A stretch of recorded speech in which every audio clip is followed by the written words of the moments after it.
ప్రమాదాలు ఎన్నిసార్లు ఫిర్యాదు చేసినా సరే అదే నిర్లక్ష్యం ప్రదర్శిస్తున్న అధికారులు. ప్రమాదం జరిగినప్పుడు వస్తున్నారు, చూస్తున్నారు, పోతున్నారు, అంతే తప్ప పరిష్కారం మాత్రం చూపడం లేదు. దీంతో విసుగు చెందిన స్థానికులు ఆగ్రహంతో ఏం చేశారో తెలుసా?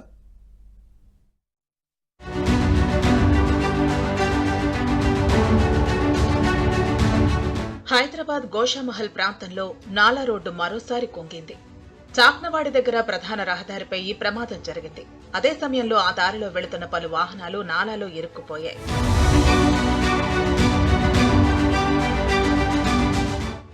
ఇప్పటికే 4 సార్లు కుంగింది నాలా రోడ్డు. ప్రధాన రోడ్డు కావడంతో ట్రాఫిక్ జామ్తో వాహనదారులు తీవ్ర ఇబ్బందులు ఎదుర్కొన్నారు.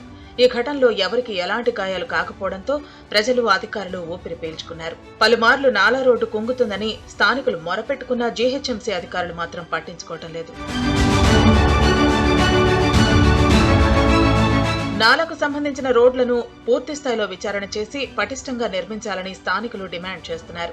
అధికారులు తాత్కాలిక మరమ్మతులు చేయించడం వల్ల తరచూ ప్రమాదం జరుగుతోందని ఆందోళన చేపట్టారు. ఇంతకుముందు 3 years కింద అక్కడ నాలా పడిపోయినప్పుడే చెప్పినుండే స్ట్రిక్ట్లీ ఇది మొత్తం ఆడికేంచి ఇందాక ఒకటేసారి పని చేస్తే బాగుంటుంది. ఇది బిట్టు వేసుకుంటూ పోతే 3 years కింద ఆడ వేసారు. దాని తర్వాత మళ్ళీ 3 monthsకి ఇంకో దగ్గర పడ్డది. మళ్ళీ ఈడ వర్క్ స్టార్ట్ కాకముందే ఇంకోటి డ్యామేజ్ అయింది. ఈ డ్యామేజ్ ముందు ఇంకా మనం నిలబడ్డాం కదా, ఇవన్నీ క్రాక్స్ వచ్చేసాయి మొత్తం. వీడికైనా ఒకటేసారి కంప్లీట్ వేస్తే బాగుంటుంది రోడ్డు.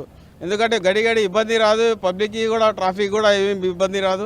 కుంగిన రోడ్డును మేయర్ విజయలక్ష్మి పరిశీలించారు. నాలా ఏ ప్రాంతం నుంచి వస్తుందని, ఎటువైపు వెళుతుందో అంటూ ఆరా తీశారు. గోషామహల్ నుంచి దారుసలాం వెళ్లే ప్రధాన రహదారుల్లో ఇది కూడా ఒకటి. ప్రజలకు ఎలాంటి అసౌకర్యం కలగకుండా వెంటనే పనులు పూర్తి చేయాలని అధికారులను ఆదేశించారు. అధిక లోడుతో వచ్చే వాహనాలను నాలా రోడ్డుపై అనుమతించవద్దని వ్యాపారులు కోరారు.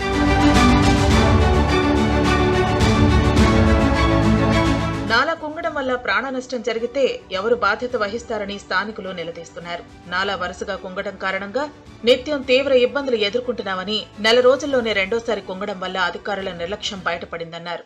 వరుసగా నాలా రోడ్డు కుంగుతున్నటువంటి ఘటనల నేపథ్యంలో గోషామహల్ చాక్నీవాడలో ఉన్నటువంటి స్థానికులు మాత్రము భయాందోళన వ్యక్తం చేస్తున్నటువంటి పరిస్థితి. తక్షణమే ఇక్కడ పనులు చేపట్టాలంటూ కూడా ఇక్కడ ఉన్నటువంటి స్థానికులు, జిహెచ్ఎంసీ అధికారులు అయితే డిమాండ్ చేస్తున్నటువంటి సిచ్యువేషన్ అయితే మనకు కనిపిస్తుందని చెప్పొచ్చు.